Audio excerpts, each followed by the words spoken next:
So welcome everybody. My name is Matt Yates and I'm a clinical psychologist and I work for the South East Wales Adoption Service and also the Grant Attachment Service. And I'm here with my colleague.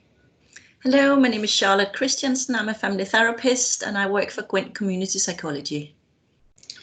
So quite big news in the UK and particularly in Wales at the moment. Schools are going back. So Charlotte and I really wanted to put this really together just to kind of really, just talk about our thoughts about going back to school. So Charlotte, can you give us a bit of context? Yeah, of course. So I want to make absolutely clear that you're the ones who work in schools. You're the ones that know your children and your families and your staff better than we ever will. So that's not where we're coming from. We're coming from a point of a therapeutic and a developmental lens and from psychological and therapeutic principles to help just add to some of the things you already know. There might be things you think, actually, yes, we know that. So we have been learning from all the good initiatives and all the good work that's already been happening. So please take what suits you and what fits you and leave the rest. And yeah, I guess that really just the last bullet point there, just we've got some ideas and just basically to fit them to your context. Yeah, brilliant. So how do we kind of, I guess what's the angle that we're approaching this, Charlotte? Well, we come from adoption and from therapy, so that will be our lens, and so we very much draw from an attachment point of view.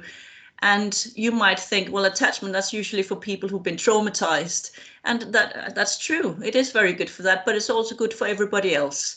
And there's no doubt that that we have all been through life-changing experiences with the COVID-19, whether it's been traumatic or not. For some it hasn't, for some it hasn't. But just the fact that we've been through such big changes actually makes some of those kind of psychological ways of thinking of things quite a useful framework to see and understand things through. And we obviously working a lot with children, young people.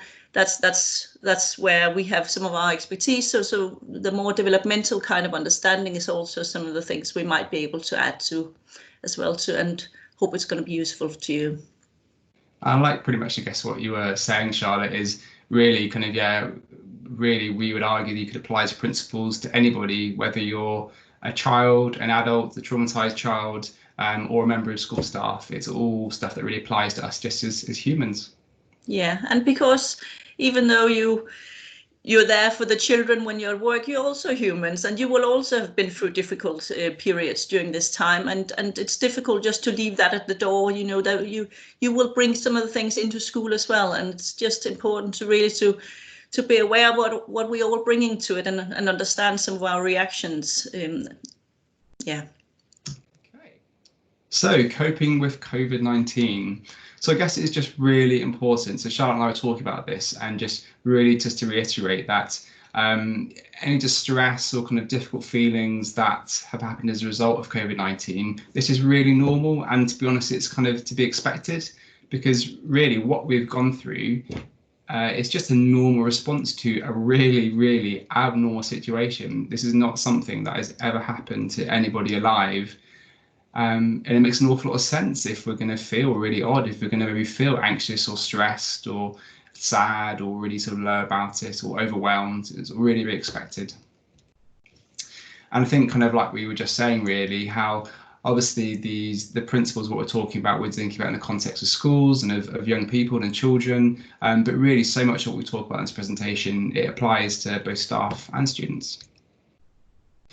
And I guess really, although we're going to go through some different ideas in particularly, I think really the absolute foundation, the real sort of key message that we want to kind of give across is that if you can hold compassion for yourself and for others and really think about how you can draw on what things can support you and how you can support others, that's going to be a really fantastic place to start. And all of the really great, wonderful stuff and things that our schools do naturally will just fall into place from that point. Yeah, and it might, sorry, it might sometimes be easier said than done, because we will show our anxieties in different ways, and some might show their anxieties in quite difficult ways to handle, really. So it is about, as you were saying, Matt, really having that compassion and help us almost having little ongoing commentary in our head about actually, yeah, that's probably their way of showing it, when that some of the children might be showing in the ways where you're thinking, oh, really? That's a bit, that's not a great way to show it. But really to have a little bit of compassion with them and understanding that actually some of us will sometimes show it in really logical and a bit over the top ways when we are struggling with things. Absolutely. Okay. So just really quickly, just going to talk about the brain for a while. So brains are big and complicated, and this is not the presentation to talk about them in detail, but just for really kind of make things a bit easier for us, we can kind of broadly think of them as 3 key areas. As you can see here, we've got kind of the reptilian brain, which is a real basic part of your brain focused on survival. So literally heart rate, breathing, that kind of stuff. The next bit in your brain is the limbic system. So this is involved in essentially kind of keeping you alive. So basically being that you can either run away or attack when you're under threat. It's that thing that's really involved with adrenaline. And then the last bit at the top there, the neocortical brain, that's the big fancy part of us that really separates us from the animals. We've got a really large part of that area in our brains, and that's what's enabled us to think, to learn, to problem solve, to control behavior.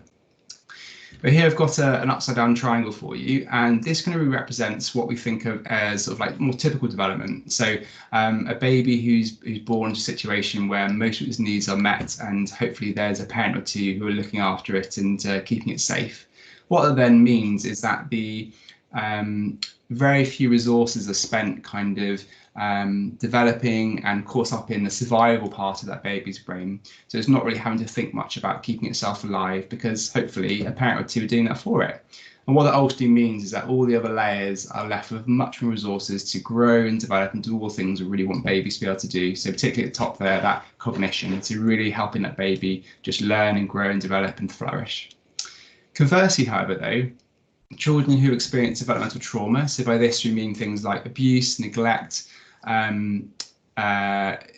what therefore happens instead is that same baby is much more likely to spend an awful lot of their brain capacity stuck in that survival brain. So really sort of growing and putting the resource into that survival part of the brain, because unfortunately others aren't able to help that baby look after it. So its brain thinks, oh my goodness, I'm in trouble, I need to stay in my survival brain to keep myself safe. And then unfortunately the consequence of that is those other layers, particularly at the top there, that cognition, that has less resources available and less chance to kind of develop and flourish.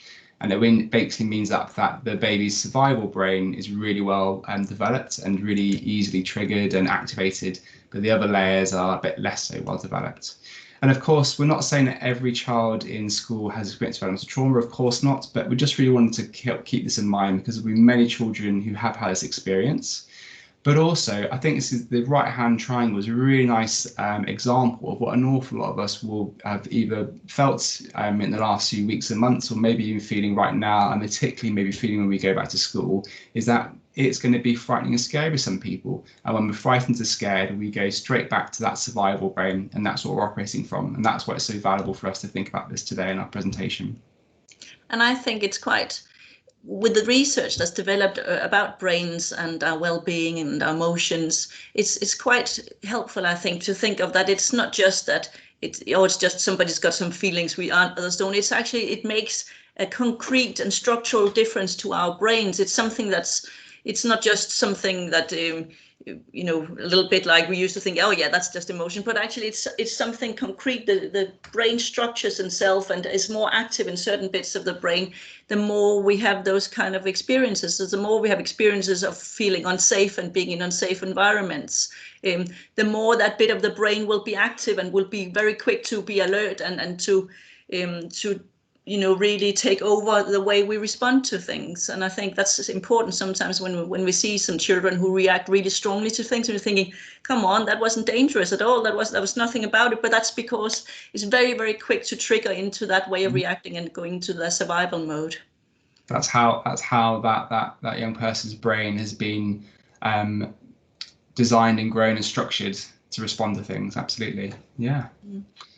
So often when we get a bit complicated to be talking about brains, we quite often in the department that Charlotte and I work in, we love this hand model. That's sort of Dan Siegel, who's he's had an awful lot of input in terms of brain development and developmental trauma. So he likes to talk about the brain like a hand. So if this is the brain stem, the thumb across the middle is the limbic brain, and the fingers over the top is the neocortical brain. And what this really helps us demonstrate is how when we are overwhelmed or stressed or anxious or worried, we essentially flip our lid. So the neocortical brain, this part almost comes offline, and what we're left with is the limbic brain. This bit is great at responding to a threat, so running away, fighting, freezing, shutting down, really good at making us survive. But if we're kind of stuck in this part of our brain because we are anxious, stressed, overwhelmed, it can mean, therefore, it can be really hard to respond to what's going on around us, to respond to relationships, to learn. So if we need to be thinking about how lots of children and even staff in return to school, they may well be in their flip lid mode, so in this part of the brain. And that's why this is what we need to think about first of all, before we even go anywhere near this bit of the brain, which is where all the good learning stuff happens. Yeah, and I think it's quite important to think that it tends to be almost an either or. It can't be that you can both be in the survival bit as well as doing the good thinking. It's when you're in the survival bit that takes over it completely. It's so powerful, and we probably all experienced at a certain point that kind of wave of just like, I just need to get out of here, or this is just too much. And actually, it's important that we need to feel safe enough to be able to use this bit. It can't work at the same time very well. Yeah, beautifully put. Okay, so I'll move us on. So why have we got this heading here, Charlotte? Well, I think a lot of you who works in school will be faced with children who are finding it really hard getting back, and they will show it in lots of different ways. And I think some of them will show it in ways that would naturally think, oh my word, I think they need some counseling. I think that would be quite a natural kind of conclusion to some of the behaviors or some of the things you're hearing from the children. And I think we just put this in just really to appeal to think, actually, it takes time to get used to something new. We all been through some really, really difficult times. That first was a massive change in stop going to school and having the life we used to have. And then now the change about going back again. So it's some really big change to what has been our normal way of living and our normal everyday.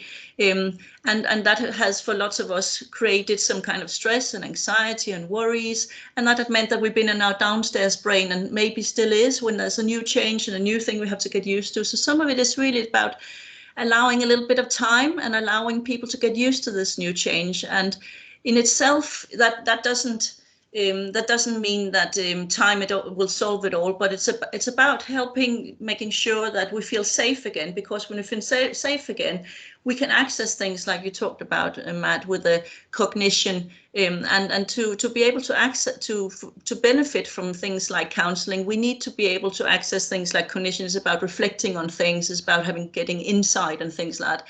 And if we're in our survival mode, we can't access that. We just want to survive. It's the emergency system that takes over completely. So I think we need time to feel safe enough to be able to even benefit from counseling. And it might not be necessary once we feel safe enough. So I think the main priority needs to be about creating a safe enough environment for the children to feel that actually they're feeling contained, people are understanding them, people are accepting that some of the ways they're showing their anxieties might not be ideal, but we understand why. So that it doesn't mean that there won't be some children and young people where down the line counseling might be useful. We don't know lots of children. We haven't got a clue what's been going on in different homes during this lockdown, and some children will have had really difficult experiences. So some might need that. But the most important thing is to create a really safe environment where they feel contained and they feel accepted, no matter how they're showing their anxiety. I guess that's really is the good news, because schools very naturally, particularly if maybe some of the ideas we'd like to discuss and share, they can be a really good place to actually really help that downstairs brain to calm down. And then that will help children get into the upstairs brain. And that's where all the really good stuff will be possible. Yeah. Brilliant. And I think school, as you're saying, Matt, is a really good place, because naturally you're very good at having routines and structure, and that helps with feeling safe. So the fact that you are able to provide that for children in itself is helping feel safe enough so we can start using some of it.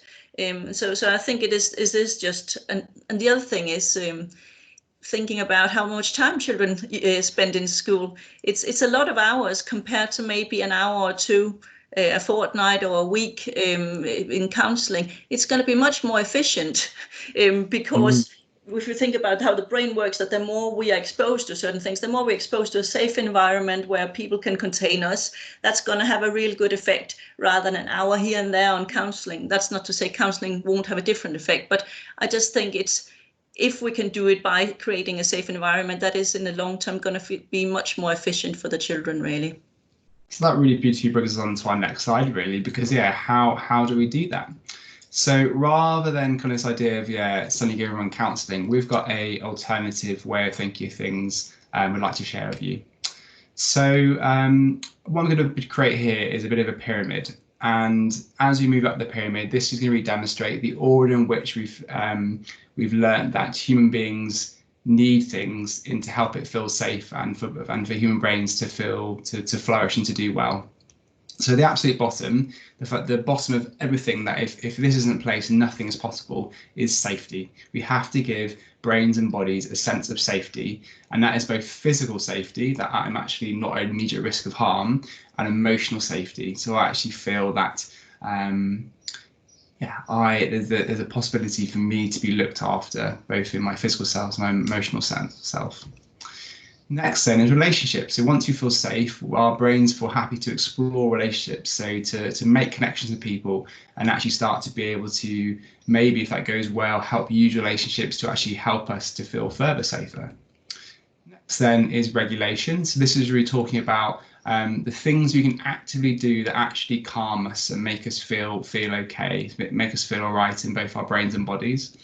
And then lastly, at the very, very top, is when all these layers are in place, that means finally the brain thinks, oh, hang on a second, okay, I feel safe enough, I've got relationships, I feel calm enough, I can actually start to think about stuff. I can actually learn, I can actually reflect, I can actually maybe think about some difficult things in my past. So we need to be thinking about the children's schools in this order. We have to start from the bottom, and yeah, I'm going to talk a bit more about this now. So this has been adapted from Kim Golding's Pyramid of Need and Abraham Maslow's Hierarchy of Needs. So for those who think it's similar, that you're absolutely right. It's been adapted from that. So starting from the bottom again, safety. So how do we give a sense of safety? So what we encourage you to do is to do what schools kind of do quite naturally, which is they give structure, routine, predictability, and rituals. So rituals are all kind of those little things that you might do, which you might even not even think very much about, which become expected, become a sort of way of indicating a certain thing is ending, something else is starting. This is the thing we do on Wednesday. This is the thing we do at lunchtime. All these things give brains a nice sense of safety.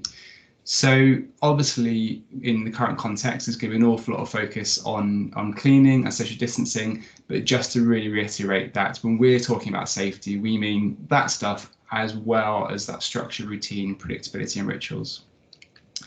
Once that's in place, it makes it that much more possible to focus on relationships. And what we really mean by this is we mean connection. So we really encourage school staff to do what you do best, which is to really give kids a sense of whatever you do or say, whether you're really frightened or scared or calling out and maybe even being a bit difficult in the classroom, I still care about you. I'm still here for you. Because that is just going to give that child's brain a really wonderful sense of this person is with me, they're connected with me, they want to invest in me, they care about our relationship. When that layer's in place, that means it's then much more easy to think about how can we really actively help that child's brain to feel calm and to feel safe.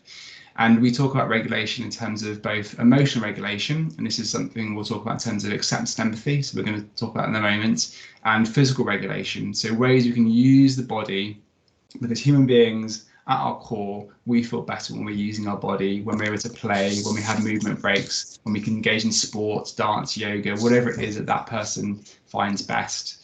And again, we'll talk about that in more detail now. And then at the top of the pyramid, yeah, so you can see now how we've got to learning. So you might be thinking, what on earth, this is ridiculous, talking about schools, learning is the core.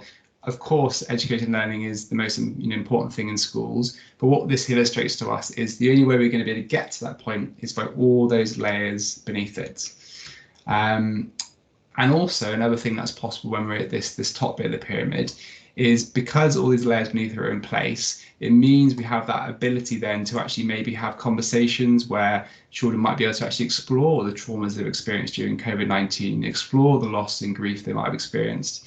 Teaching staff and wider school staff can offer a really just light, curious tone to help invite those reflections.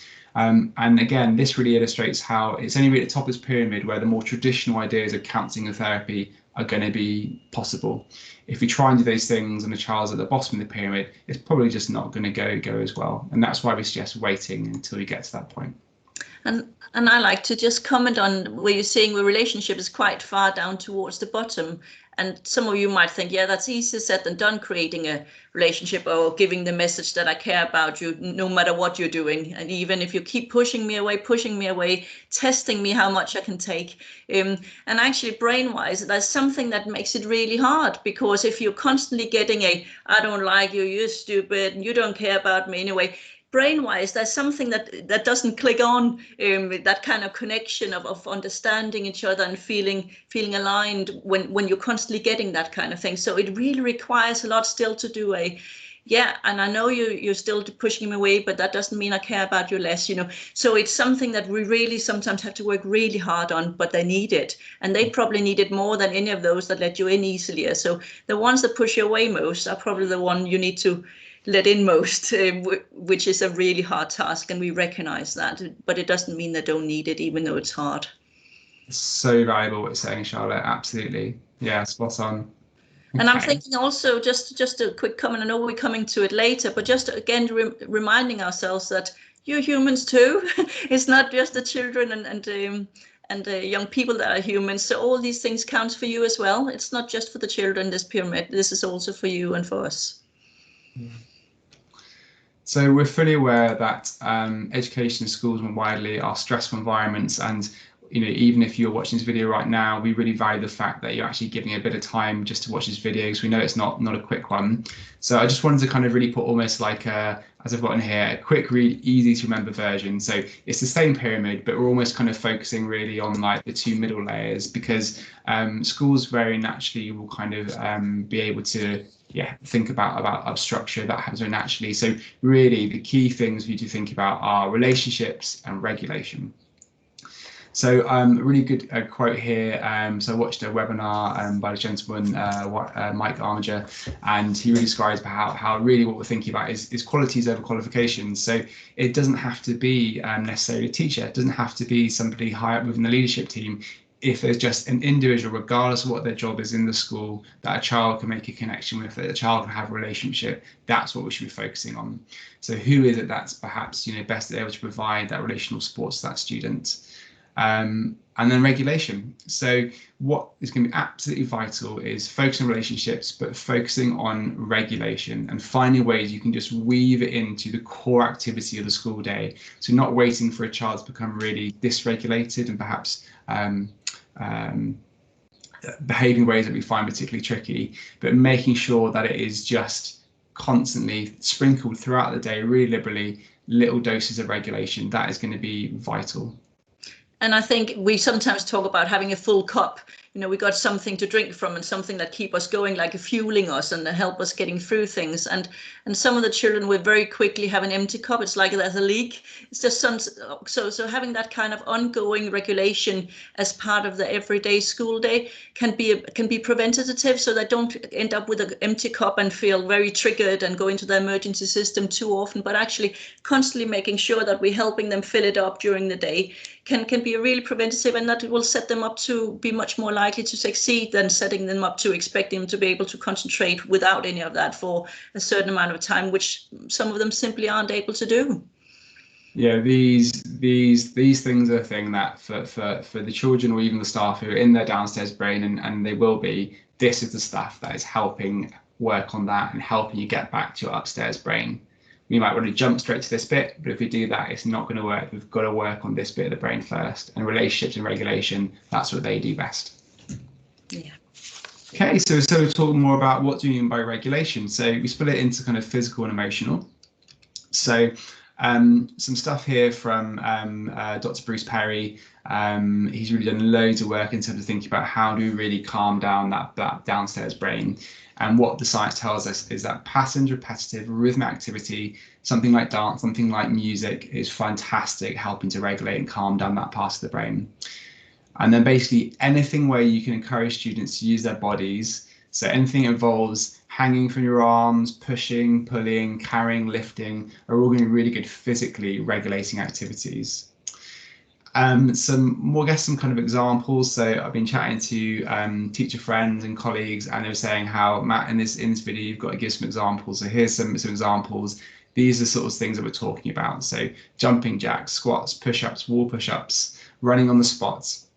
Some of my favorites are actually windmills. That's where you stand up, you take your finger, and so you take my right finger and I lean down and touch my left foot and repeat on the other side.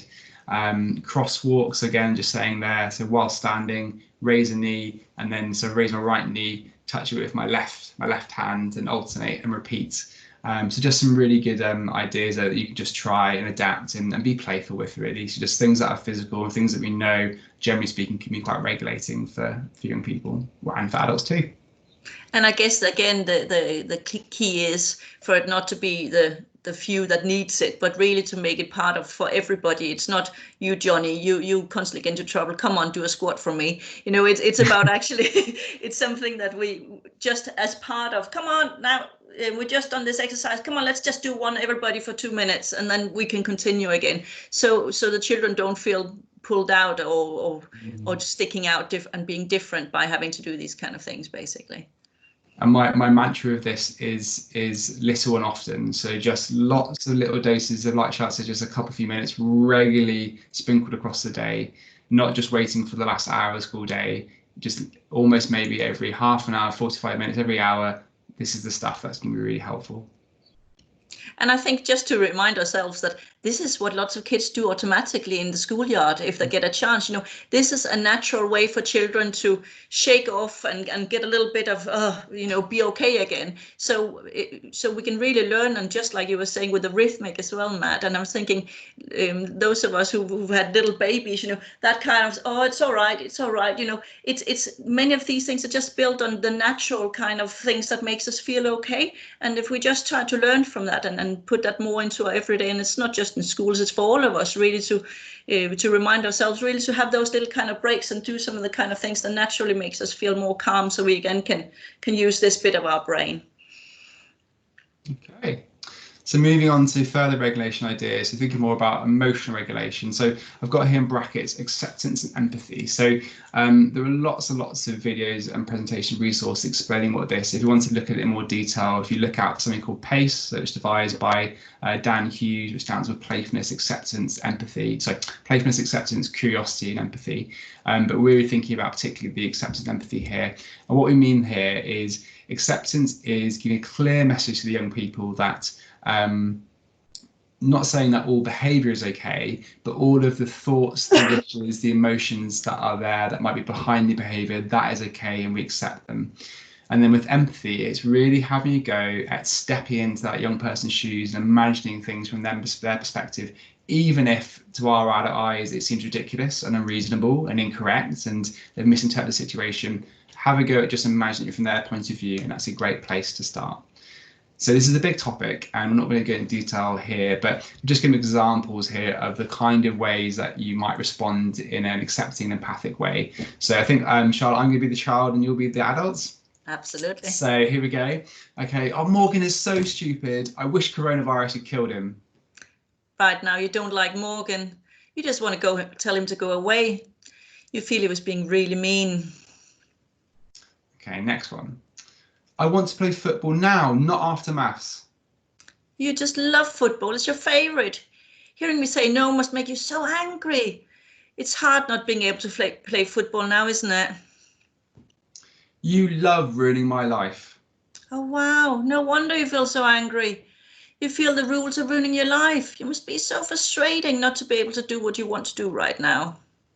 Okay, so apologies for Charlotte and I's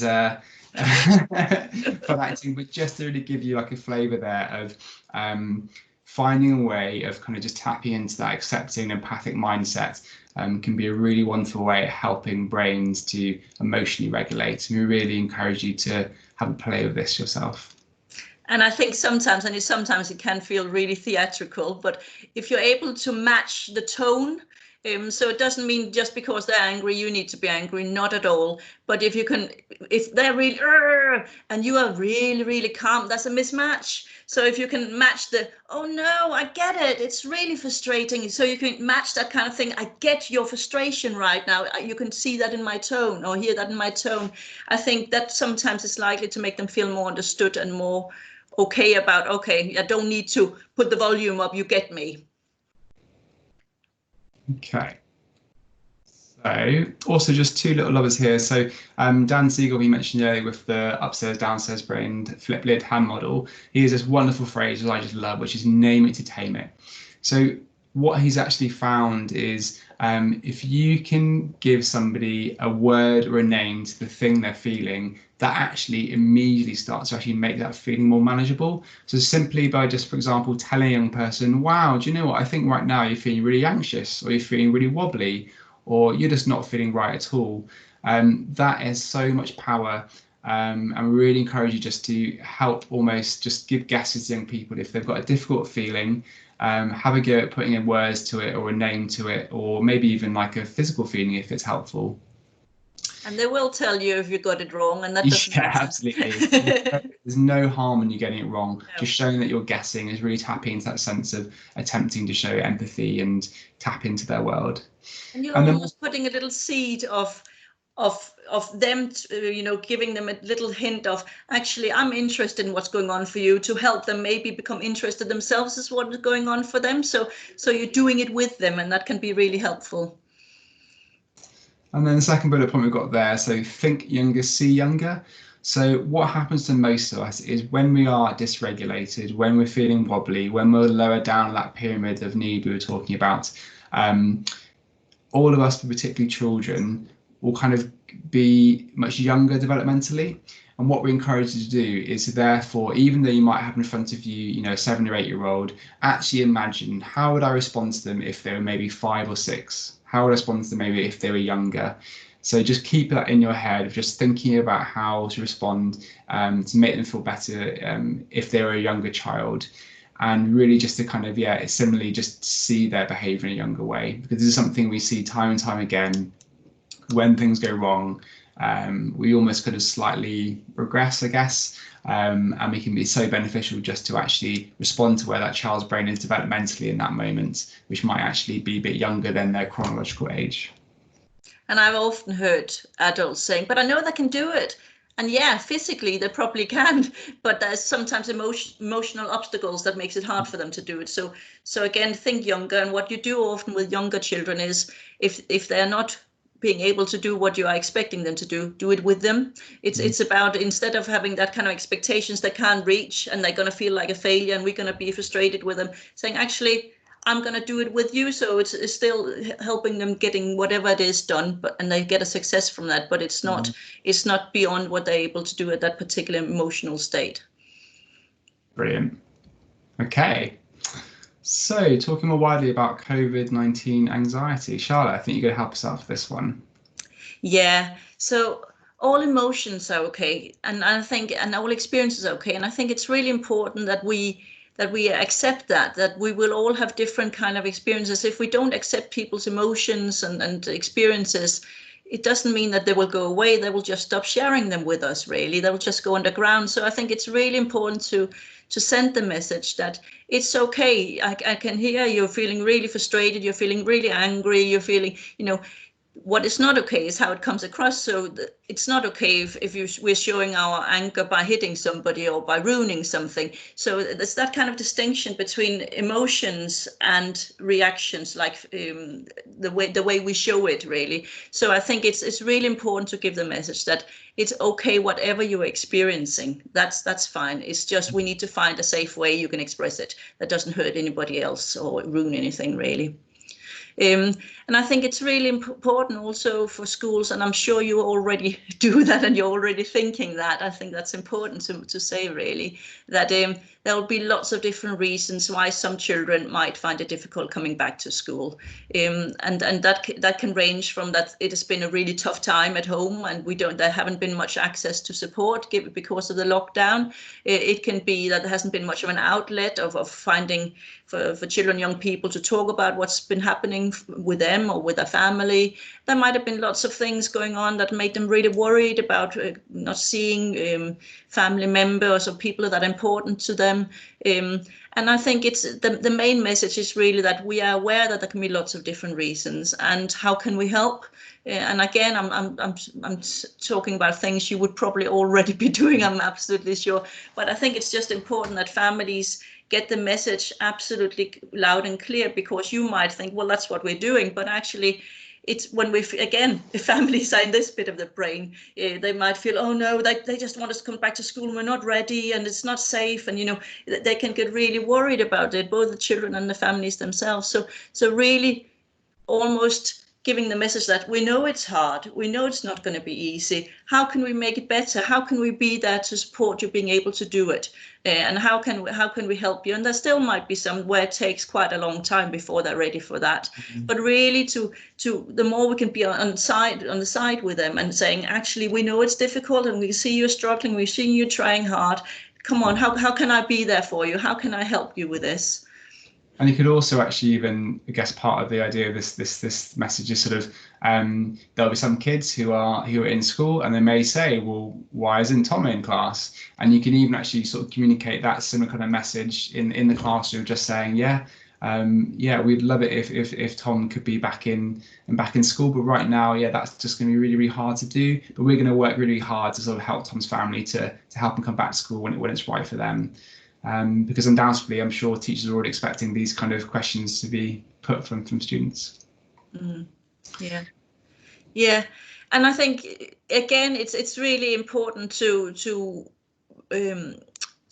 show that it's okay to talk about worries and concerns, and the best way to show it is almost assuming that things are not easy. So I remember I had a midwife who was saying, oh, everything's all right then, kind of thing. And that didn't make me think, no, actually, I can't tell you if it's not all right. So about how we talk about things. So if we're saying, oh, so is everything all right? People are not going to find it easy saying, no, actually, sorry, it's not. It's quite hard. I'm really struggling. So if we instead come across saying, it might be quite hard, and some of you might really find this difficult. We're giving the invitation for people to open up and saying, yeah, it is a bit, and that kind of normality. It's not about I'm the odd one where things are not okay. So we really want people to feel actually we all probably have some kind of things that is quite a bit hard to deal with, and it's normal. It's not me who's weird and not managing well. It's a normal thing.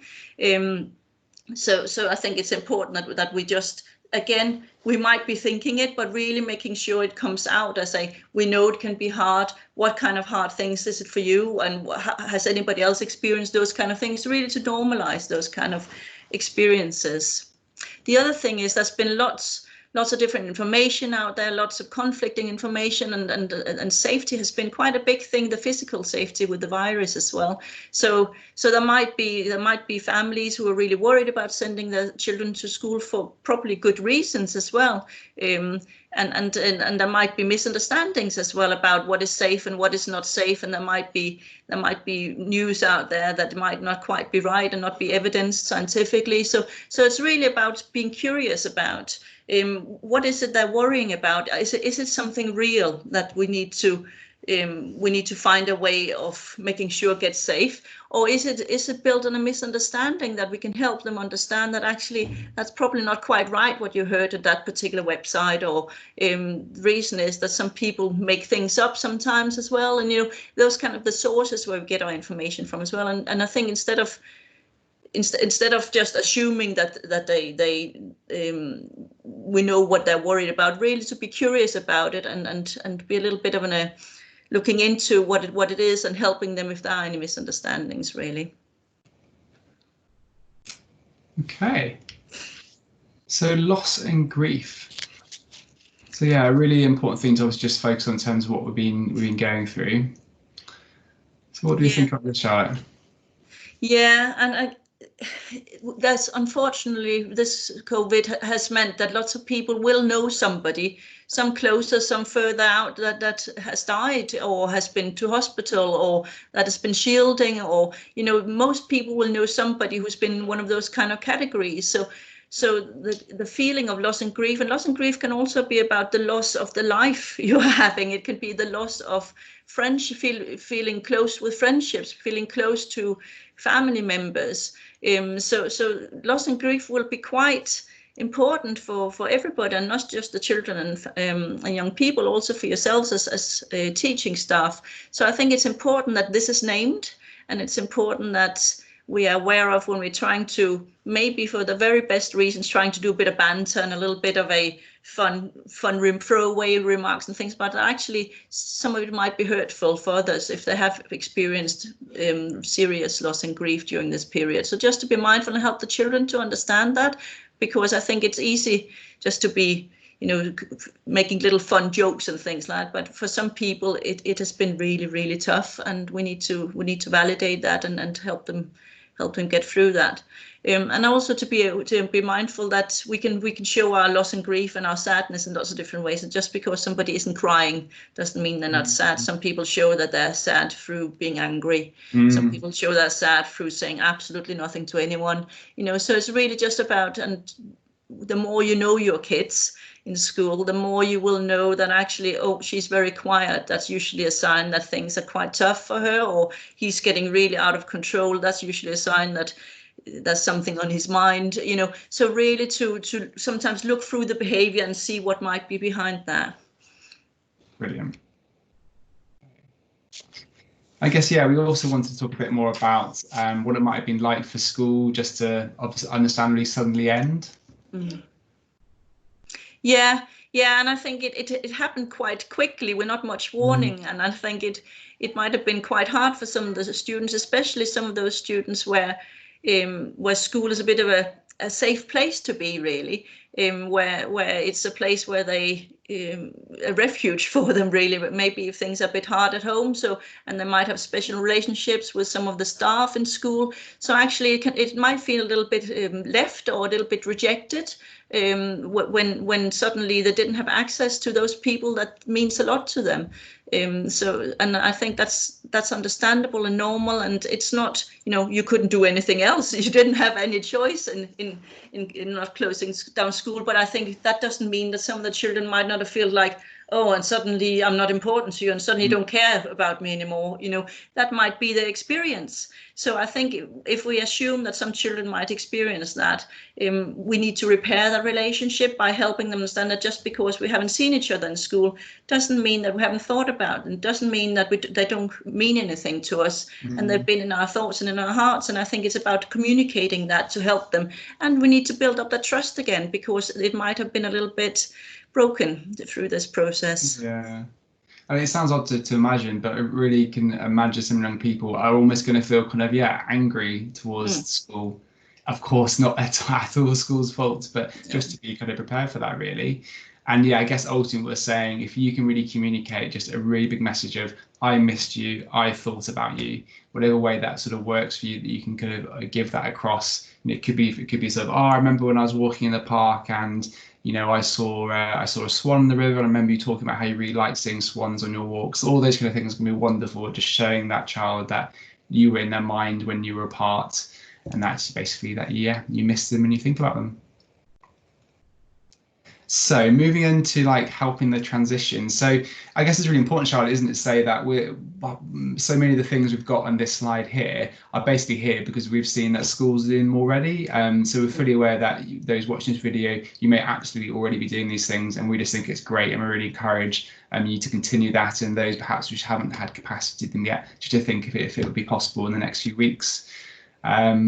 So putting a video to the school on social media. So literally just walking around with a camera, showing a young person in the school, again, showing them the rooms, getting familiar back with the room.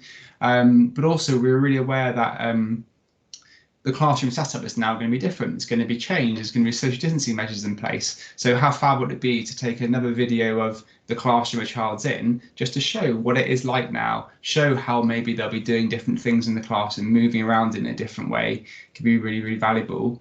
And then what we've really loved seeing is how, yeah, lots of schools have been just sort of posting videos, maybe putting them on Twitter, or I know lots of people using things like Google Classroom, and just sort of sharing almost like kind of like a welcome back, letting them know what to expect video, just a really sort of lovely, light, friendly video.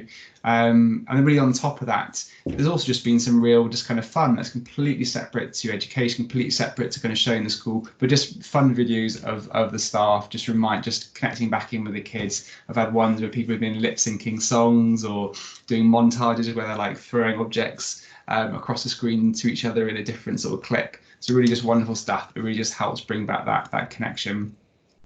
And I guess just really kind of being aware that, yeah, all these things are going to help in that transition back to school. But just to really, I guess, hold in mind, Charlotte, we talk about how there are some kids, aren't there, who will need a bit more of a tailored transition plan, particularly when we're thinking about, so children in adoption, children experience developmental trauma. They may need a bit more thought in terms of how they can make that feel best and feel safe for them. And I guess the key there really is the personal touch, isn't it? Yeah, and I think it's important to see what is possible for you as a school. But I think the main thing to be mindful of, that the more personal it can be, the more likely it is to build on the building back up the trust. And I think if it is possible, there might be some that starts getting really anxious about getting back to school. A video might not be enough. It might be enough for most of the children, but there might somewhere that's not enough. And whether there is possible to make little exceptions for some of those that's going to struggle more about, could they have a little tour around the school before it starts with a known safe staff? Could they try to reconnect them both with the building and maybe the changes that's happened in the building given the social distancing, but also just to maybe see the safe person before it's certainly the day where everything is happening, to reconnect again and think, okay, I've seen Miss and she seemed happy to see me. Okay, I know she's going to be there when I start again. You know, that kind of reassuring that actually I have already started building it up a little bit. So it is not suddenly one day everything is going to happen at once, really. I guess also with this, we're mindful that there will be some children who will still be at home, who for lots of different reasons won't be coming into school. So how can schools stay connected? So again, this has really just been taken from stuff that we know schools are already doing, and we just encourage you to think about it if you haven't had a chance yet. So you could maybe record assemblies when schools are back, maybe just record snippets of school life just to kind of show young people who are still at home what's going on. Again, this sort of same idea of just staff, make sure that they check in, send short messages. It could just literally be just a really brief email, could be something Google Classroom, could be, sending, videos on Twitter. And I guess really because this goes without saying, but just really being mindful of if perhaps there is contact with those families who are still not feeling safe to come back in, just really giving off a real sense of support, really being mindful to not kind of be putting any suggestion of kind of judgment or blame or shame in terms of them not being back in school, which we of course know schools wouldn't do anyway, but just really being mindful, I guess, of the language you use and the way the tone you might put into things. I think just again making very clear that acknowledgement, this is neither something schools can do on their own or homes can do on their own. It has to be working together to that, and the more the families feel that school is with them in this and understand their struggle and is there to support them, the more likely they are to feel safe enough to try and risk a little bit of a try and try to go a little bit further than maybe they feel comfortable all on their own. And then I'm so aware, so Charlotte and I, we said to ourselves we were going to try and get this done within 50 minutes, and we're rapidly closing 50 minutes. So please don't feel that we're supposed to be rushing over this section, but just really just important to kind of name that all the stuff we talk about, it applies to school staff as well. So just to reiterate that it is okay if you feel anxious. You will likely be at different stages within your staff group of sense of anxiety about coming back to school and COVID-19 more broadly. Really focus on kind of what can you do to look after yourself, who are those safe relationships in the school system or maybe in a personal life that you can kind of draw on to help kind of keep you okay, coping strategies. and not be surprised if you go into school and you're hyper vigilant of looking at where everybody is touching, what they're doing, how they're keeping social distancing, are they washing their hands. It's going to be different. It's, for some people it's going to be really stressful, and not to really kind of beat yourself up if you are hyper vigilant. It's a very natural response. And just, I guess, more broadly, it is okay if this just feels too much at times. What you experience is such a normal response, and it's going to take time for this to start feeling okay and to feel normal and to even get anywhere near feeling safe, and that's okay. Yeah, and I guess as with always, that at those times it's so important that we look after ourselves, because this is a time of stress and strain, and a time where we are expected to be there to be able to cope with children that might be anxious and children that might find it hard. So if we also find it hard, we need to have our cup filled up. We need to feel fueled, to be charged, to be able to help others, and we can only do that if we feel that we are okay ourselves. So it is really about making sure we do the things we know is good for us, and there's no news there about making sure we get sleep and we eat properly, we're looking after ourselves, do some enjoyable things, we talk to people of things on our mind, really to make sure and take ourselves seriously rather than just expecting ourselves to be able to cope with everything without looking after ourselves, really. And I guess that's really summarised nicely by the final slide. So just really make sure you have some compassion for yourself through this difficult time, and compassion for others, because ultimately, you know, we have not experienced this before. It is okay to be not okay. Okay, that brings us to the end. So thank you very much for watching, and yeah, best of luck in returning back to schools. Thank you.